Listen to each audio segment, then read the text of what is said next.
నమస్తే, welcome to dot news.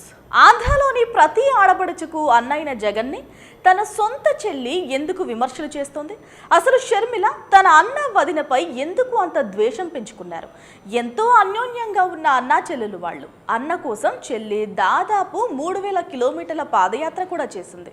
అంత అన్యోన్యంగా ఉన్న వారి మధ్య ఇప్పుడు పచ్చిగడ్డి వేస్తే భగ్గుమంటోంది. వీరి మధ్య ఏమైందో ఎవరికీ తెలియదు, కానీ ఒక్కసారిగా వీరి మధ్య దూరం పెరిగిపోయింది. తాజాగా ఆంధ్ర రాజకీయాల్లోకి ఎంట్రీ ఇచ్చిన షర్మిల తన చిన్నాన్న వైఎస్ వివేక హత్య కేసులో అన్న సీఎం జగన్ ను ప్రతిరోజు టార్గెట్ చేస్తున్నారు. వివేకానంద రెడ్డిని హత్య చేయించిన అవినాష్ ను అన్నయ్య జగన్ కాపాడుతున్నారని బహిరంగంగానే చెప్తూ ఉన్నారు. వీరిద్దరి మధ్య ఇంత వ్యతిరేకత రావడానికి కారణం మాత్రం ఇప్పటికీ తెలియదు.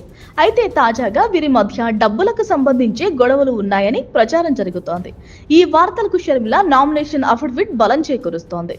దీంతో పాటుగా ఒకవైపు అన్నపై విమర్శలు, నిందలు మోపుతూనే అన్న వదినలతో అప్పు తీసుకున్నారని, అందుకు ఆమె దాఖలు చేసిన అఫిడవిట్ సాక్ష్యమని అంతా అంటున్నారు. AP PCC chief YS Sharmila Kadapa MP అభ్యర్థిగా నామినేషన్ వేశారు. ఈ సందర్భంగా షర్మిల తన ఆస్తుల వివరాలు ప్రకటించారు. గతంలో ఎప్పుడూ షర్మిల ఎన్నికల్లో పోటీ చేయకపోవడంతో ఆమె ఆస్తుల వివరాలు బహిర్గతం కాలేదు. తొలిసారిగా షర్మిల తన ఆస్తుల వివరాలు అఫిడవిట్ లో వెల్లడించారు. వ్యవసాయం, వ్యాపారాలు తన ప్రధాన ఆదాయ వనరులుగా పేర్కొన్నారు షర్మిల. ఏటా తనకు 97,14,000 రూపాయల ఆదాయం వస్తుందన్న షర్మిల తన భర్త అనిల్ కుమార్ కు ఏటా 3 లక్షల రూపాయల ఆదాయం వస్తున్నట్లు అఫిడవిట్ లో పొందుపరిచారు.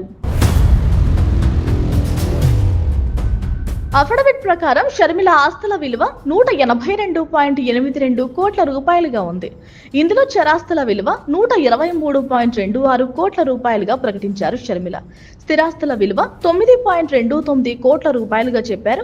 షర్మిల భర్త అనిల్ కుమార్ పేరిట 45 కోట్ల రూపాయల విలువైన చరాస్తులు, 4.05 కోట్ల విలువైన స్థిరాస్తులు ఉన్నట్లు తెలిపారు. 3 కోట్ల 69 లక్షల విలువైన బంగారంతో పాటు 4 కోట్ల 61 లక్షల విలువైన జెమ్ స్టోన్స్ ఆభరణాలు ఉన్నట్లు అఫిడవిట్ లో స్పష్టం చేశారు షర్మిల. మరో ఆసక్తికర అంశం ఏంటంటే తన అన్న జగన్ దగ్గర 82 కోట్ల 58 లక్షల రూపాయలు, వదిన భారతి దగ్గర 19,56,000 రూపాయలు అప్పుగా తీసుకున్నట్లు అఫిడవిట్ లో పేర్కొన్నారు షర్మిల. ఇక తన భర్త అనిల్ కుమార్ కు 29 కోట్ల 99 లక్షలు అప్పులుగా ఇచ్చినట్లు అఫిడవిట్ లో వివరించారు షర్మిల.